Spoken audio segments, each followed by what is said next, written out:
All right, you guys, you ready? Are we ready? Laser? Thank you Craig. for hosting. How are you? Doing? See you again? Come up here.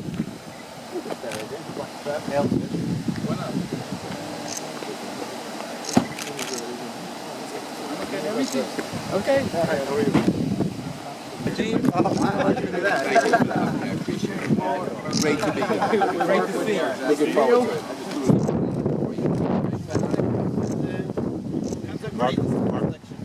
You do this one. Looking forward. We're getting closer. Sure, perfect. Hey, before we get it.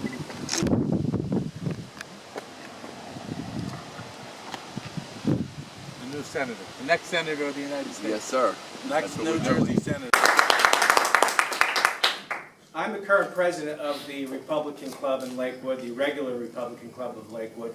We are the recognized political group here in Lakewood, and we are responsible for endorsing and fielding individuals for political officers. Our members of the executive board include our first vice president and responsible for gathering all of our speakers throughout the year, Mr. Mark Siegel, Captain Mark Siegel. Individuals who aren't here today are Lieb Klein, he's our first vice president, or our second vice president. Third vice president, Hector Fuentes, our recording secretary, June DeLea, our corresponding secretary, Deborah Fuentes, and our treasurer, Greg Stafford Smith, along with our Sergeant at Arms, Ryan Sembluski. You know, the campaign asked for brevity here because Mayor Lonegan is on a tight schedule. He's been on a tight schedule for a couple of months. You'd think he's pretty used to being on a tight schedule. I'm sure he's getting sick of it and can't wait till Wednesday night when he gets the positive results. But you know, it gets pretty complicated because you know, to prepare something about the mayor's campaign and to put it into a few sentences is very, very, very difficult. And I once heard that Dwight Eisenhower was passing through a town, and they asked him if he can give a 5-minute speech, and he told his people that he can't do it.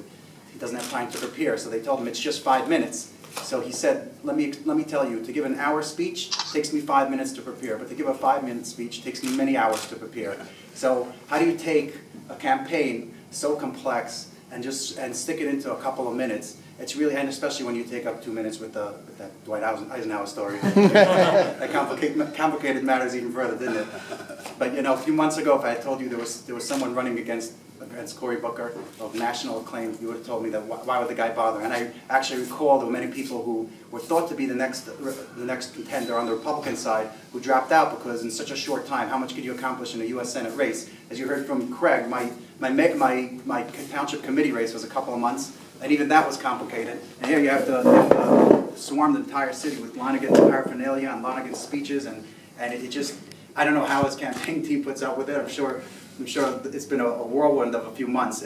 And just up to last week, there was no one saying, other than the mayor himself, that he's within a couple of points. And this morning we got a report that the mayor's within 3 points. And these meetings, I mean, I have to thank Captain Mark Siegel. He got an email on Thursday from someone in the campaign asking for a venue for Mayor Lonegan, and he put it, you know, he put it together with the help of Mr. Bernhack and Mr. Frankel, and I think that's been the campaign. Everything last moment, spur of the moment. To have Sarah Palin come in last moment on a jump on and say, hey, let me give this campaign a boost. You know, you never know what happens, and really, even if it will be 11 points, which seems insurmountable, I wouldn't put anything past this man sitting to my left here. I told my wife on Saturday, you know, we can't do anything on any work on Saturday. We're not allowed to move anything that's outdoors, and someone had put in a Lonegan sign on my front lawn, and it got blown down. And my wife said, I feel so bad. You know, the guy's behind the poles, and his sign got knocked down. I said, you can't keep this man down. He came from so far, and he's going to keep going, and hopefully we'll get to see a victory very shortly. A true Cinderella story in New Jersey. Ladies and gentlemen, it's my distinct honor to welcome Mayor Steve Lonegan, U.S. Senatorial.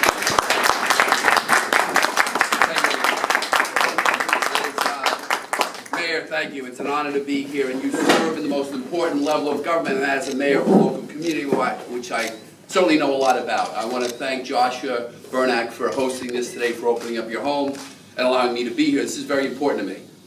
Being in Lakewood with you today is very important to me because what we have done in the last 15 weeks is we have pulled together not just every aspect of the Republican Party and a majority of independent voters, our message of individual liberty on which this campaign is built. And the mayor said the campaign was very complex. Well, it may be complex in respect to the work on the ground, but the message isn't.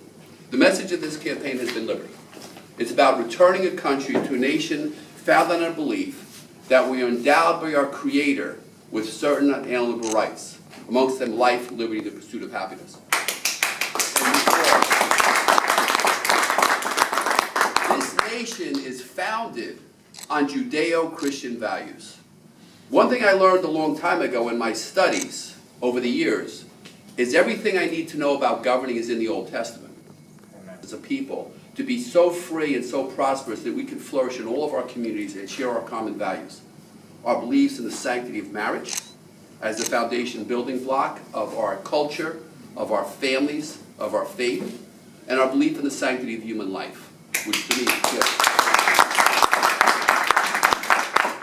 But I want to talk today about my experiences in Israel, something I'd like to share with you because it's extremely important to me in my role as a mayor. Back in 2003, and this I think is something you'll enjoy hearing about very much, although parts of it are rather disturbing. Back in 2002, 2003, you may have remembered the controversies about Aruvs being placed up in Tenafly and other parts of the state, and people were fighting against them for whatever reason. And having been the mayor of Bogota at that point for a number of years, I had established some good working relations with some good friends in the Orthodox community in Teaneck, right across the border. And they had come to me, some friends of mine, rabbis and whatnot, and said, Mayor, we want to bring an Eruv through Bogota. It's going to come down Queen Anne Road, it'll come down Fort Lee Road, wrap around your church, up Palisades Avenue, around the shul. And I was like, fine, sounds good to me. Let me go talk to some folks. And I went to the pastor of my church, and he was fine with it. So without any in fact, we embraced the Eruv in Bogota, while other towns were fighting this, which for some reason, I still don't know why they were fighting it. So we brought the Eruv in to Bogota. It was established, and look, I'm a good businessman. I established a deal where we would share the utility truck that was used to service the Eruv with Bogota, so we got something out of the deal too. But my friends in the Orthodox community, we did the whole traditional ceremony with the signing of the lease and with the rabbis. And they were so happy to be able to have done this. My friends from Teaneck asked me to come with them to Israel in the summer of 2004 with a trip sponsored by the Hebron Fund. And I went to Israel that week.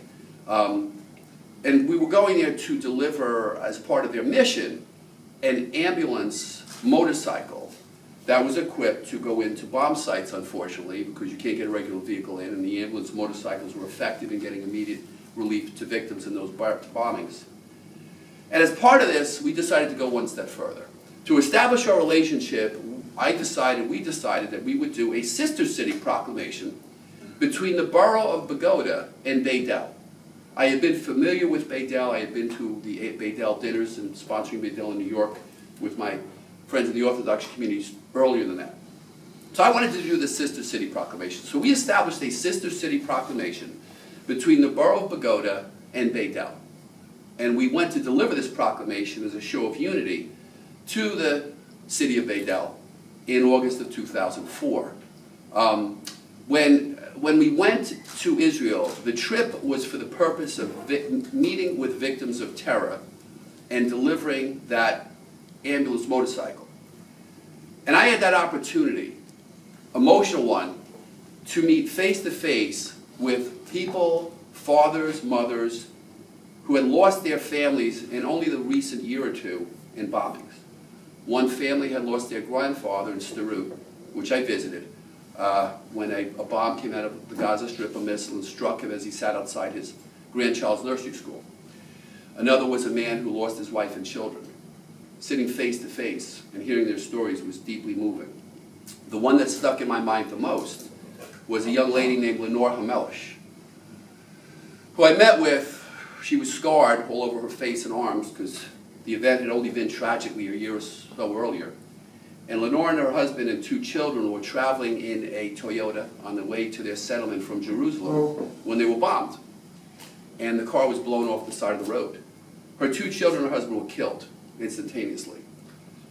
Lenore crawled from the car up to the side of the road, bleeding, and she was pregnant, 5 months pregnant. A vehicle pulled up with some unfriendlies in it. They laughed at her and drove away. Another vehicle sooner or later came along and she was rescued and survived.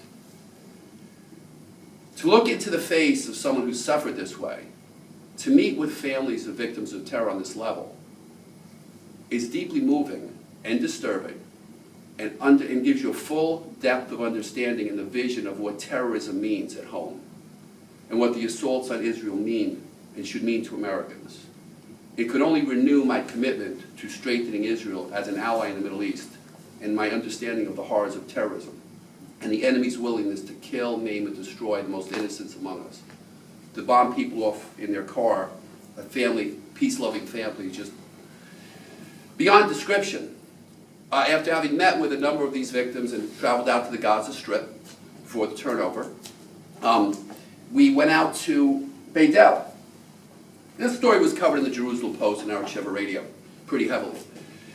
So we got on our bus, and we of course were traveling in a Hebron Fund bus. It was bulletproof, had to be, to bring that proclamation out to Beit El required an Israeli gun jeep both in front and behind our vehicle. As we pulled into Beit El, that ancient historic biblical city, this was the only proclamation ever done before between an American city and an Israeli city outside the Green Line. I believe till this day is the case. We pulled up, and the mayor, Moshe Rosenberg, met me at the bus, and there was a phalanx of Israeli military that lined the walkway 25 feet or so between the bus and the municipal building, in military with their rifles and flak jackets and helmets to protect us from terrorism. And of course, we went into that city hall, exchanged our proclamations, and what was a beautiful ceremony, and that proclamation still hangs on the wall of Beit El today. I'm proud of that. But what struck me in my travels in Israel as well, the moving meetings with those victims of terror, is that when I visited the neighborhoods in Jerusalem, I noticed that the Jewish neighborhoods had to be surrounded by barbed wire and guards for protection, but the Arab neighborhoods didn't. That Israel is a peace-loving nation, one of prosperity, who simply wants to grow and prosper in the middle of the Middle East. And they are our best allies and our best path to peace in the Middle East and diplomacy and control is to maintain a strong Israel. Amen. And having met with those victims of terror and seen the violence and the evil of terrorists willing to attack and destroy innocent people renews my commitment to that and the understanding that that threat comes to our very soil. And if it's not here now, it will be. So I am committed to a strong Israel on a number of levels, not just because it sounds good politically.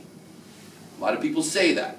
Sounds good politically, because it's essential to peace and it's essential to humanity. I saw it. I looked into the eyes of Lenore and others, and I think I understand what it means. So as I stand here today as your U.S. Senate candidate, I want to renew my commitment to our foreign policy of building a strong military. I am deeply concerned that under this president, we're watching our military being weakened and dismantled. Our Navy is at its all-time low in the number of ships on sea. There's going to be even less over the next 2 years. We're actually less than the number of ships we had at sea during World War I. This is critically important because it is the way we protect free trade and our trade routes against piracy and attack by others. And this leaders of this nation, prior to recently, always understood the importance of trade by shipping around the world and why it's important to maintain a strong military. And of course, air defense and military defense and the greatest technology possible is the best path to peace and prosperity for us and our allies in the Middle East to protect them from assault by others, from bombs and terrorist attacks. I am fundamentally committed to economic liberty. My forte is economics and financial policy. When I get into the U.S. Senate, my goal is to serve on Max Baucus's Finance Committee. I want to focus on dealing with the massive body of regulations that are thwarting economic growth in this country. If you're in the financial sector, you're seeing it out of the rules and regulations that are pouring out of the Dodd-Frank bill every day. There are 400 new rulemaking committees and commissions established under Dodd-Frank.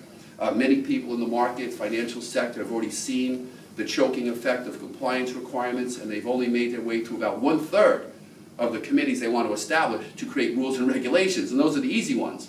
They haven't even gotten to the hard ones yet. The regulations on manufacturing and industry and small business. I am committed to small business. I am committed to create an economy where people can enter the marketplace, grow a business free of government interference and overregulation. I intend to introduce a bill in the Senate that will require that on a regular basis, and this is negotiable, every 6 years, 7 years, 8 years, that's where negotiations come into play, is that all the regulations of a rulemaking body are sunsetted. So, for example, 2018, we take the EPA, we sunset every regulation and we start from scratch. We examine each regulation, we make sure it's effective or if it's contradictory, and we simply do not continue to allow regulation on regulation and regulation to pile up on top. It's crushing our economic growth and our industrial strength. What we've seen under this administration is for the first time in the history of keeping economic statistics on economic cycles going back to the 1800s of recessions and recoveries, depression, recession, recovery. This is the first recovery, what they call a recovery, during which the income of middle income and low income families is actually dropping. During a recovery, that's called a recovery. I hate to see what the next recession is going to look like. Yeah. That's a recovery. And I'm also deeply concerned with our currency, with the stability of our currency under Federal Reserve Bank policy, under what's now called QE3, in which they are just printing approximately $85 billion a month in new American dollars to sustain the marketplace, to sustain government spending. It's just a matter of time, in my opinion, that the world wakes up and realizes the American dollar is nothing but a piece of paper, and it's backed only by what we believe it's worth. We need to figure out how they're going to taper. They can't figure out how to taper because they don't know how to get out of the spending problems. So economic issues confronting this country are extraordinarily important to the prosperity and the stability of our communities and our families and our nation's future and our military strength. I'm also, you have to get frustrated with the failure of the entitlement state. You know, in 1960, there were 9.6 million what was called low-income families, families who qualified below the poverty level in America, 9.6 million. Then they launched the war on poverty in 1964 under Lyndon Johnson. And they said they were going to eradicate poverty in this country in the decades to follow if we poured all these millions of dollars into welfare programs, HUD housing, food stamps, school lunch programs. This was the path to eliminating entitlement state. Well, or eliminating poverty. Well, if you keep a score of success, as of last year, the number of poverty families in this country in the poverty level are 16.8 million, up from 9.6 million. If you have a war on poverty and you're eliminating poverty, it would seem the need for low-income housing and food stamps would diminish. Instead, it has increased. Every year, we need more and more low-income housing. Every year, they want more and more food stamps. Food stamps are up 40%. The war on poverty has failed because they have thwarted economic growth in a capitalist system, free market system. You know, prior to the explosion of entitlement spending, poor families were poor families for a short period of time. People would immigrate to this country, you know, they'd get off a boat, little or no money, or however they came here, and they would be poor. Yeah, maybe you'd be living in a cold water flat in New York City. Maybe working as a garment worker, as many of our parents or grandparents or great-grandparents did, mine did. But through hard work and initiative, you worked your way up, saving money, building a better future. The establishment of the entitlement state in this nation has institutionalized poverty. It has created generations of families who remain in poverty because that's how they learn. It's easy to just get money from the government or for whatever reason. We have actually created a poverty industrial complex, which is surrounded by a bureaucracy that makes their living off of a big population of people in the low-income sector. If you take the amount of money our federal government has spent on welfare programs, federal and state governments, and divide it by the number of poor families, according to a Senate Budget Committee report, we're spending $61,000 for every family in this country in poverty. If you add that to their regular or incomes they already have, in addition to that, every one of these families would be an upper middle class income family. But they talk that not enough money gets to these families. That's because of the VIG, well, what we call up in my neck of the woods the vigorish. That's the cost of the bureaucracy. We need to return America to the fundamental principles of individual liberty. And with individual liberty comes individual responsibility. It comes communities like Pagoda, like Lakewood, where we share our values, where we teach our values to our children, where we're free to teach our values to our children, where we teach to worship the way we please, to build our businesses, to keep the fruits of our labor. It's a vision of the founders that was based on not just, you know, the whole idea of we are endowed by our Creator. It wasn't a sudden new idea that came out of nowhere. It wasn't thought up at some pub up in Massachusetts or in Virginia. It was a result of 2,000 years of suffering and learning and philosophy, dating back to Plato and Aristotle, through the Old and New Testament, through John Locke, through Francis Bacon, through Adam Smith, through serfdom and tyranny, until suddenly in this land people came together for the first time ever with this profound vision of individual liberty, never seen before on the planet Earth. And with it launched the freest, most prosperous nation this world has ever seen. One in which we can grow, we can flourish, and in our communities, in our families, free of government. But that's threatening us right now. The explosion of government that witnessing around us every day, every week, every month, every year threatens our families, our freedoms, and our communities.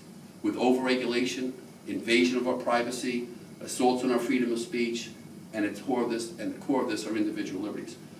So I'm here today to tell you my simple message is this: individual liberty.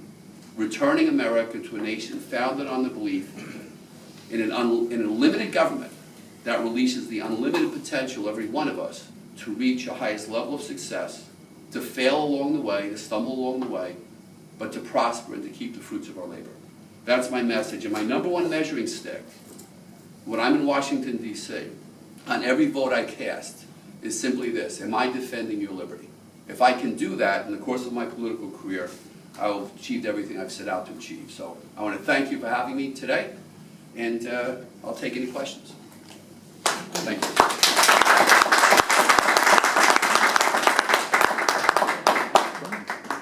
I have a question. I'm concerned with my Social Security. I'm 54 years old, and many people say that by the time I'm going to retire, I'm not going to get my Social Security, yet I've paid into it all my whole life. What are your thoughts on my Social Security? Mike, thank you for bringing that up. And I'll tell you, in some polling and focus groups that I did a year ago on young people in college, they don't even think Social Security is going to be there for them. Social Security system needs to be fundamentally reformed in the near future. It is not sustainable when you have the number of payees coming into the system dropping every year in the ratio. If you go back 25 years ago, it was roughly 25 payees to one recipient. Now it's in the neighborhood of 5 to 1 and dropping with the explosion of the baby boomers. Now, I don't know who, my opponent in the primary talked about how, we have to maintain the system just the way it is because you have these payees, he said, at the top, and they're relying at these the recipients at the top, like this, he says, and the payees at the bottom. And that if you don't have enough payees coming in to sustain the recipients, the system will collapse. So if you bring the two together, that by definition is what's called a Ponzi scheme. When you have a system that relies on the people coming at the bottom to sustain the people at the top, you are defining a Ponzi scheme. It wasn't supposed to be that way. They told us, well, you put your money in and that's your insurance policy, but that's simply not the case. So we need to maintain Social Security for the individuals who are in the system, like you and me, by the way, and especially for people who are already retired, like my mom, who have vested and been forced to vest into the system. Remember, forced to be invested in the system for the last 25, 30, 40 years or so of your working life, so they've got your money. But what I want to see going forward is a system similar to the Chilean system, which was remarkably successful, that allows an alternative to the new people coming in, starting at some point in the near future. And that alternatives would be you either invest in the current system, if you feel it's very safe, or you pick from a series of other investment instruments. They could be mutual funds. You will follow the same guidelines. Your employer would still put the same match. You'd put the same amount in. You wouldn't begin to collect on it until you're retired, but you would own your account.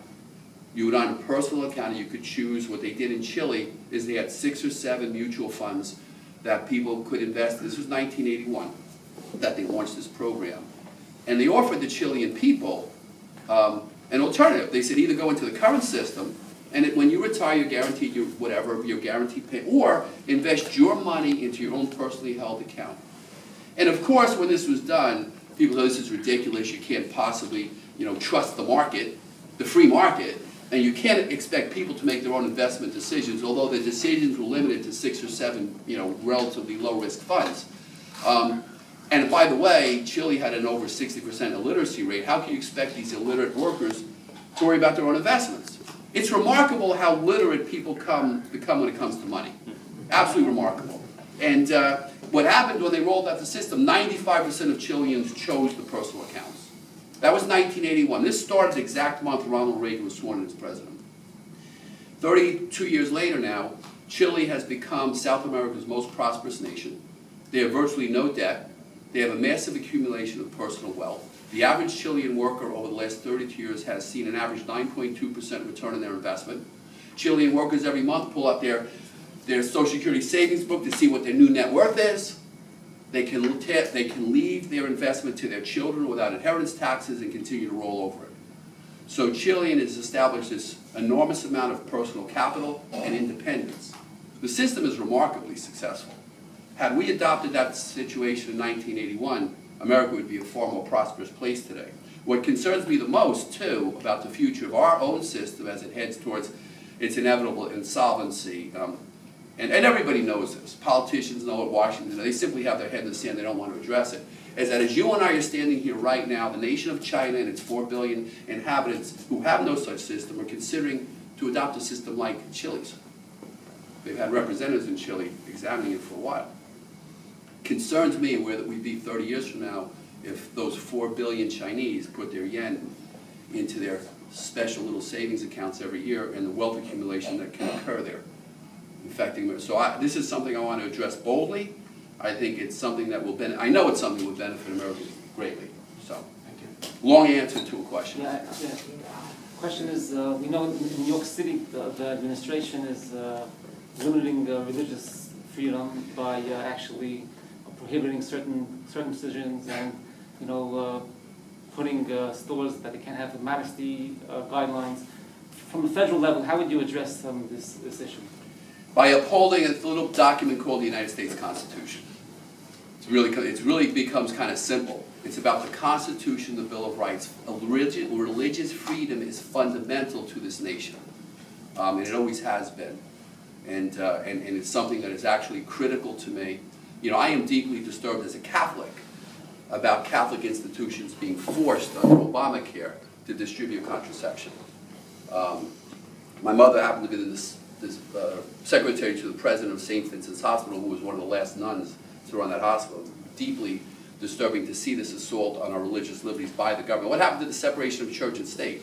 The left only talks about that when it's convenient to establish their goals. So I will be fighting to re-establish the United States Constitution. This election in New Jersey on Wednesday is a referendum on the Constitution and the Bill of Rights in many, many ways. A win here will be a huge step towards re-establishing constitutional government, the limits of government, and open up the unlimited extent of religious freedom. Yes, sir. I'm Dr. Fiscus, and I'm very much been following the events with Obamacare, and what I see coming actually shakes me to the core, realizing how our healthcare system is going to be destroyed. Mm-hmm. And I want to know your thoughts of what you think can be done at this point. Well, we see what the government did in their war on poverty. That was a promise, and that's a complete failure. We see how they run divisions of motor vehicle, and I don't think you can expect any much better of the government assault on our health care. I would like to see Obamacare repealed. I will vote for any effort there is to defund it or to stall it, because we've been one vote, and I will also work to be an articulate voice for New Jersey. Manhattan Institute reported last week that New Jersey under Obamacare will have the most expensive health insurance rates in the nation. A 40-year-old man can expect a 47% increase in his health insurance premiums. Across this state, almost 1 million people in the last 3 weeks have received letters that they were being thrown off their health insurance and they have to find new health insurance through the exchanges. The president told us if you like your insurance, you'll be able to keep it, unless you're those 1 million people. So it is as a physician, we need to free up the animal spirits of the doctors and nurses who work so hard in their education to serve in your profession, not to be thwarted by the overregulation and intrusion of big government. So I am committed to that.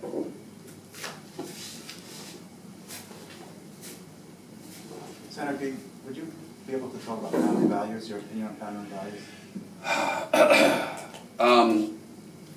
Our whole nation, our whole culture is established, it's all about the family. It's all about our families, the strengthening the family as the center of education, of religious upbringing, of our value system, of our commitment to community. You know, it's remarkable to me, I'll see somebody, a young girl the other day who's an ambulance corps volunteer, because her father and mother had been ambulance corps volunteers. I mean, this is the way you teach values, you hand them down from generation to generation.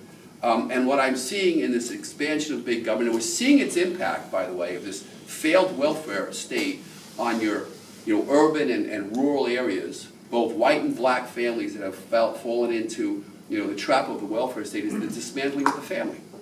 You know, single mothers with kids, dads that aren't dads anymore, they're simply hanging out on street corners or out wherever on the streets because they're not needed any longer because they've been replaced by government.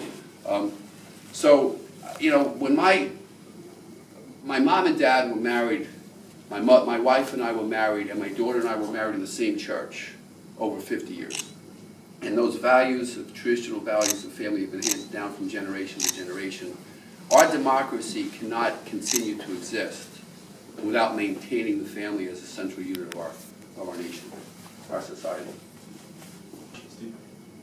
Thank you, folks.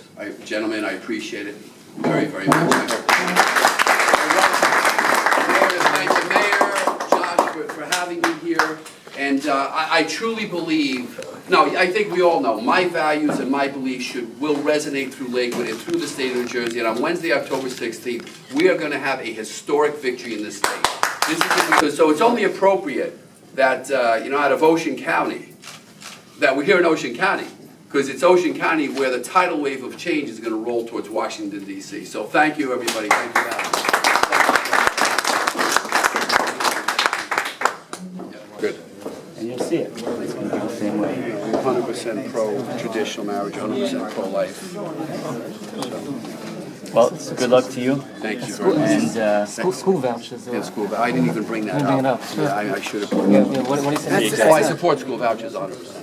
Yeah. This is Captain Mark Siegel. Great to see you. Captain, Air Force retired. Yeah, I didn't even bring up school vouchers.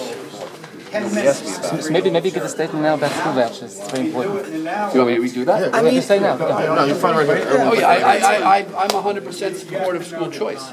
I think, this public school, like sort of, they have this cartel on our children's minds. I want to dismantle the Federal Department of Education. I want to turn education to parents and families.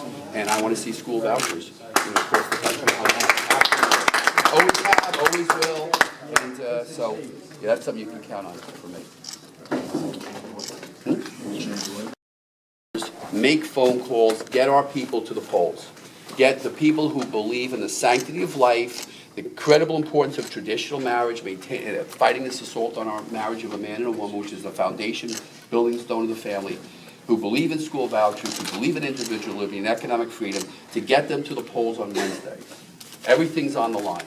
A win on Wednesday in New Jersey will be an earthquake. It will reestablish constitutional principles and the core principles that we share here today.